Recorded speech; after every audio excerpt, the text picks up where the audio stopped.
Hello, everyone. Welcome to the Dallas Experimental Film Society's screening with films and videos by Jen Proctor. We are very excited to have Jen with us tonight to both introduce the program and have a bit of a Q&A afterwards. Thank you, Jen, for being here with us live on YouTube. We're really looking forward to seeing your program. I'm going to just give a quick introduction for those of you who might not be familiar with Jen Proctor and her work. Jen Proctor is a filmmaker and media artist who's based in, I might mispronounce this, Jen, so correct me if I'm wrong, Ypsilanti, Michigan, is that right? Close enough, yeah. Okay. Jen makes films and videos and is also an educator there in Michigan. She's the former Managing Director of the Cinematexas Short Film Festival and the Austin Cinemaker Co-op, so she's someone who has a relationship with Texas and a history in Texas. She's originally from North Carolina and moved to Austin in Northern California, I'm sorry, and moved to Austin in 1994 to study at UT, where she earned a degree in radio, television, film, and philosophy. While in Austin, she worked as a producer also of a daytime music talk show, Eclecticos, is that right? That's right, yeah. All right, cool. At KUT Radio, which was Austin's NPR station, and in 2003 left Texas to pursue graduate degrees at the University of Iowa, getting an MA in film studies and an MFA in film and video production.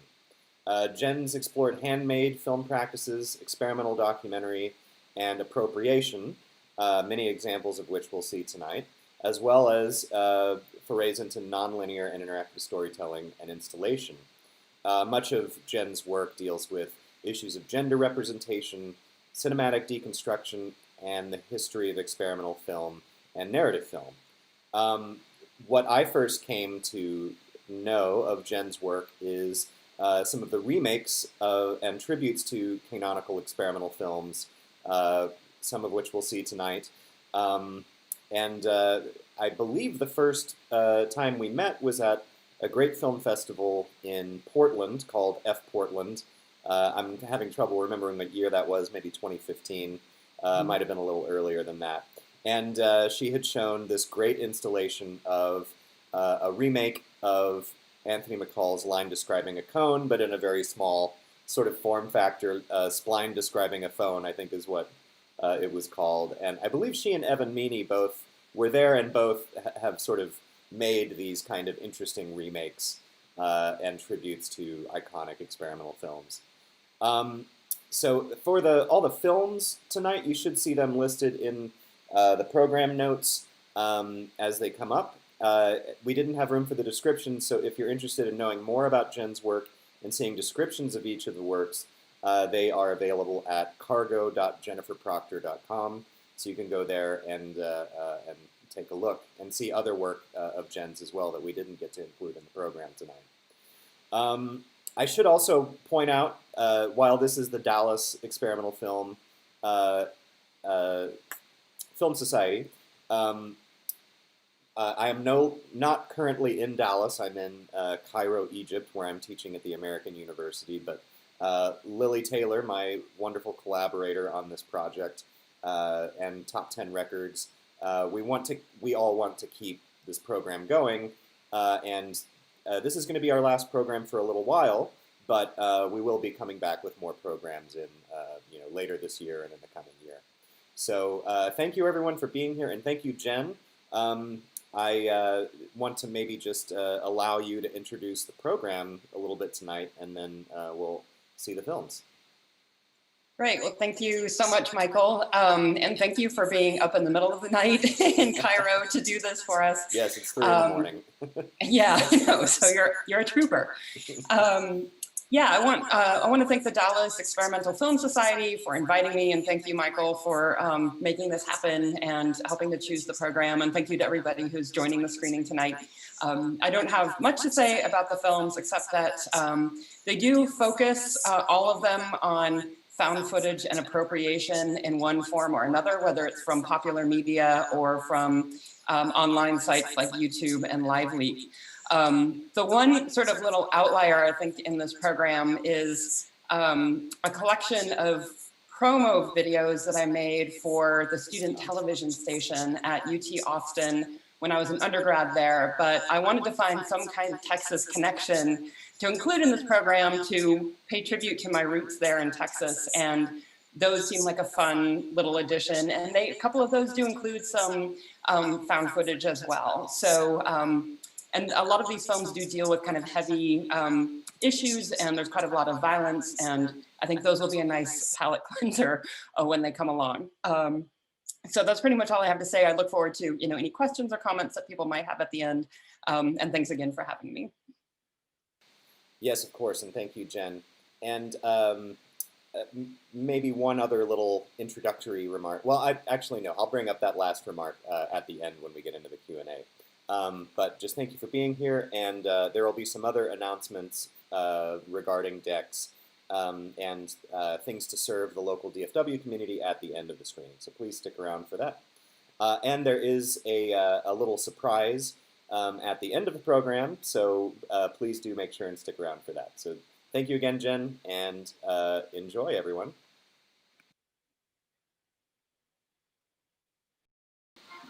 Okay, welcome back, everybody. Well, welcome back, Jen, anyway. You guys were there all along. So, yeah, little surprise there at the end. We finished off the program with Bruce Connor's A Movie as a way of contextualizing Jen's A Movie. And in many ways, I actually feel like, Jen, your version contextualized Connor's version for me, at least in terms of making the sort of the horror of the imagery from mid-century times more current and more palpable. And I particularly wanted to play that near September 11th, since, we have our 19th anniversary of that horrible day now. We're happy to take questions from anyone in the chat if you guys want to post a question in there. And Jen will be happy to answer those. So maybe I'll start off, though, since I know we're at a little bit of a delay in terms of when we're broadcasting and when the questions will come in. So Jen, first, I just want to say thanks for sharing your work with us. And I wonder if you could talk a little bit about the different bodies of work that we see here. There's quite a bit that I think works in the tradition of found footage film or appropriation, but there are a few different forms of appropriation that you're doing. I wonder if you could talk about your particular approach to found footage and how that's developed over your body of work. Yeah, that's a big question, but I very much started as like a film purist, like really committed to working with like 16 millimeter and Super 8 and handmade filmmaking practices where my fingerprints were literally on the film. And we see that more in Invisibilities there at the end. Although that piece integrates a lot of Ava Su's, existing work as well. But at some point, I think especially as I started teaching at the college level and working with students and listening to students and how they reacted to a lot of the work that I was showing, that started to really inform my ideas about how I might manipulate existing footage to reveal some kind of critique or reveal some kind of subtext, and became more open to working with video rather than sticking just to my film purity. So I shifted more from doing kind of somewhat more personal work to there's more kind of intellectual exercise, I guess, of manipulating existing footage, which I find really rewarding and kind of more thrilling for me as a maker than doing more personal work. I feel like I have more to say about other people's work than I do my own. So we kind of see a little bit of that trajectory, I think, in this collection of works where my more recent stuff is just wholly appropriation. Whereas something like Invisibilities, which was earlier, was a combination of kind of original footage and Ava Su's existing work. Right, yeah. And I know we've got a couple questions in the chat, but while on that topic, I wonder if, maybe another question about sort of modes of appropriation, particularly, I mean, when thinking about the practice of someone like Connor, whose, films are so iconic in the canon of experimental filmmakers who have worked with found footage, um, what he was doing, working with stock footage, had a particular kind of mode, and I feel like many of your films that we saw tonight are much in, well, particularly A Movie and Am I Pretty, really take sort of the tropes that really came about with the internet into Mhm. account, especially what has been called the supercut or mashup kind of approach to montage. I wonder if you have some thoughts about that because there's some of your other work that also addresses technology and how that extends cinema in different ways. Yeah, so I mean, I think one of my initial insights remaking Connors a movie was that he was working with a very limited collection of footage, right? He was working with footage that just sort of was able to stumble upon, and he found a way to put it together. In our contemporary media landscape, and this was true in in 2010 when I made that remake, and even more so now, it's no longer a question of found footage when you're working with media from the internet. It's a question of searched footage, which is a different kind of approach, right? With him, he was working within like a pretty strict set of constraints, whereas now there's just so much media online that you can find almost anything you need. And so when I was looking at his work as a template and then trying to find analogs to go along with each of his shots, I had multiple shots I could choose from, or multiple pieces of footage I could choose from for each one of his shots. And so it wasn't so much about finding the footage; it was about searching the footage, and that introduces some interesting ethical questions about when you're given that many choices, how do you determine which one to choose? And so there are some sections of his original A Movie that feature images of people suffering, right, starving and shivering, and I found myself searching terms like starving people and suffering people, and like I became very uncomfortable with the kinds of search terms I was using, and then the process of evaluating, well, is that the right aesthetic that I'm looking for? Is that the right framing of suffering people? And so that became very uncomfortable, and I ended up substituting different kinds of images for some of those sections. And I think that speaks to the media landscape that we're in now, right? Which is a much different one from the one that he was in. Um, so I think that's one component of it. And the other component is part of what I'm trying to work with is what I kind of think of as being a narrative supercut. So these are kind of, mashups in the quote unquote traditional sense, but also I'm trying to create a narrative so that there's change over time. It's not just sort of an example of a particular trope repeated over and over again, but there's an argument that's being made. So there's a rhetorical approach to using this found footage to create an argument that comes to a particular conclusion or attempts to persuade the audience in some way, that I hope is a little bit different from like, just kind of a standard supercut that you might find online. So hopefully that, answers some of your questions about modes of appropriation. Right, that's really interesting. I love that term where you say searched footage rather than found footage. That really puts it into perspective. And that reminds me of media theorist Lev Manovich, where he, talks about one of the, I'm really invested in thinking about sort of the ontological differences between the digital and the filmic or the celluloid or the analog or physical or whatever. And one of the things he writes about software augmented media is that searchability is one of their main qualities, and that's how it becomes much different than any other way of indexing images like that. So that's really interesting. Maybe to go to one of the questions that was in the chat, Libby Cole asked, "What was your inspiration for the soap film, which is Nothing a Little Soap and Water Can't Fix?" So yeah, if you want to talk about that film a little bit. Yeah, so that piece began, I was actually searching for footage for another project that never sort of materialized. And as I was looking for footage for that, I just kept coming across all these images of women in bathtubs. And I teach gender and gender representation in media and that kind of thing. So it's kind of always on my mind, and I'm always kind of thinking about like how to present this kind of critique or analysis to my students.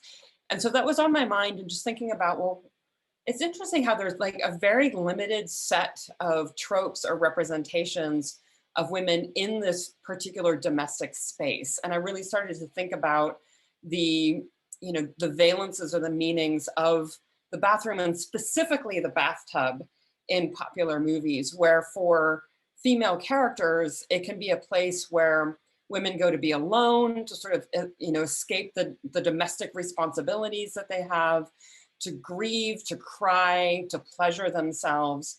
But it's also a place of extreme vulnerability, right? A bathtub, you're nude, so you're extremely vulnerable. You don't have a lot of defenses. There's typically not a way out. And so that's also used as a site for violence against women. And so I was interested in just kind of creating a kind of narrative, like using the language of cinema to represent the limited set of representations of women in that particular domestic space, and specifically the bathtub as opposed to the shower, right? Because I know like Psycho is like, people automatically think Psycho, and I feel like that image is so just laden and like overdetermined. So I didn't want to go with showers. It had to be just the bathtub. And I feel like the bathtub is treated in a different way in popular cinema from the shower.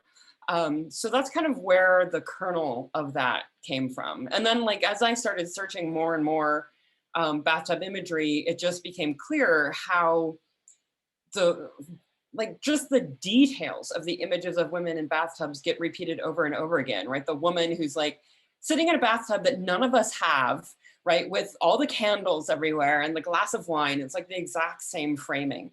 So I thought that was a useful sort of entry point for thinking about representation of gender, and especially violence against women in mainstream cinematic work.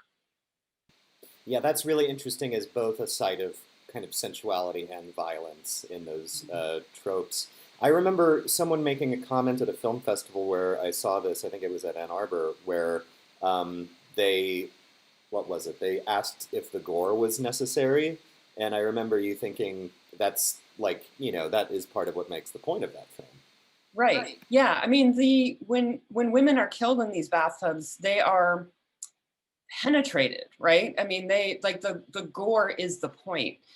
There's very few examples where women are killed in bathtubs and it's tame, yeah. So yeah, the gore is absolutely necessary, even if it makes people very uncomfortable. But again, it's like, because the gore is repeated time after time across, film across film, it can't be ignored. So to cut that out would be to diminish the power of these images and what they mean.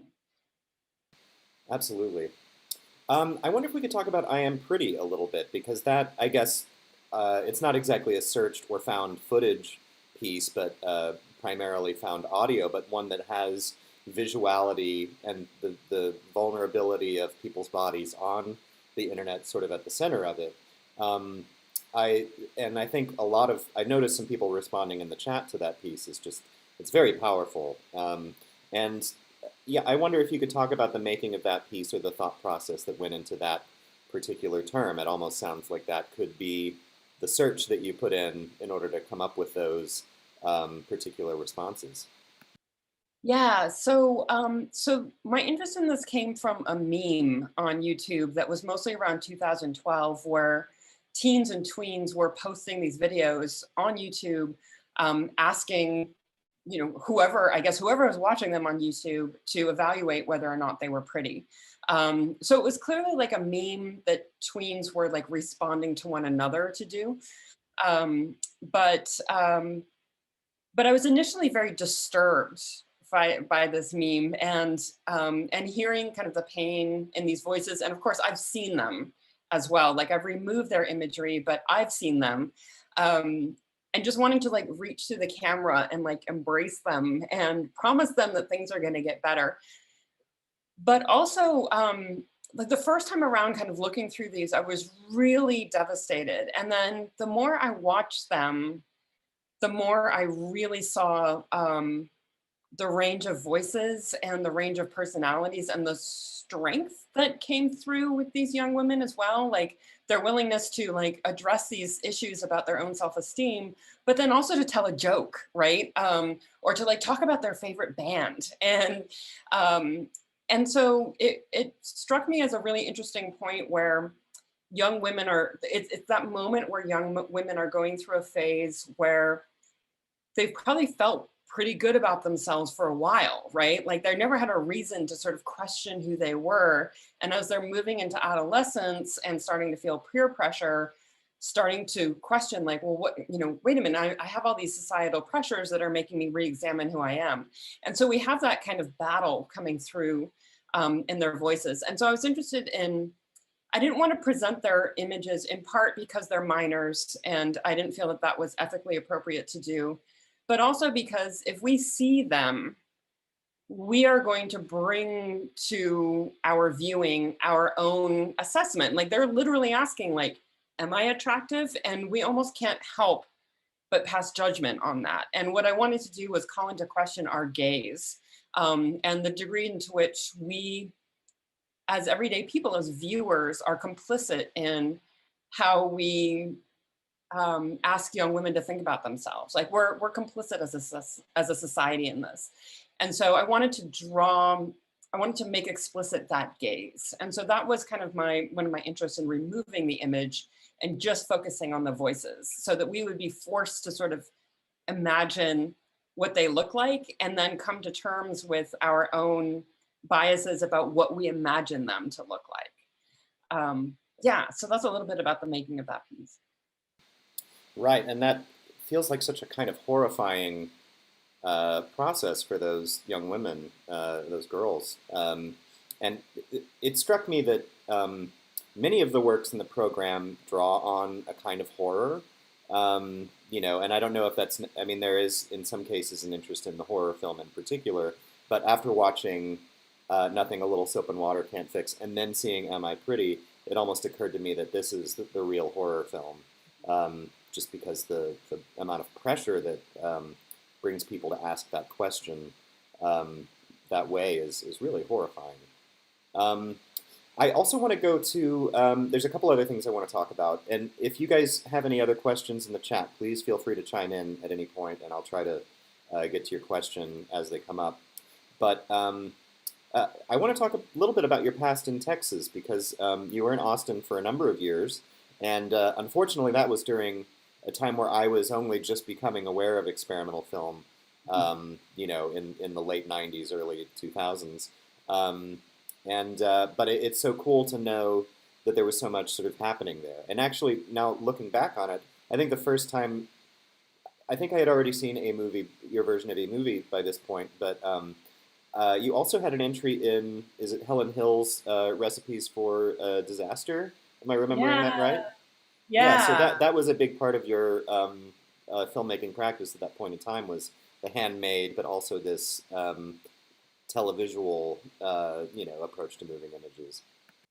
Yeah, totally. Like my time in Austin was really devoted to Super 8 filmmaking. So the Austin Cinemaker Co-op, which became absorbed into the Austin Film School, I think it's called now, was just like a Super 8 collective, like just, you know, scrubby people with time on their hands getting together and putting on all kinds of events related to Super 8 filmmaking. We had cameras you could check out, and we'd put on these festivals, and it was a fantastic time. And so a lot of my, like those were my formative years. That's really how I cut my teeth doing filmmaking. So I was really interested in not just sort of shooting with Super 8, but also like getting my hands on the celluloid and, you know, doing stuff with it, you know, processing it by hand, painting on it, bleaching it, all that kind of stuff, which we see the sort of consequences of that in Invisibilities.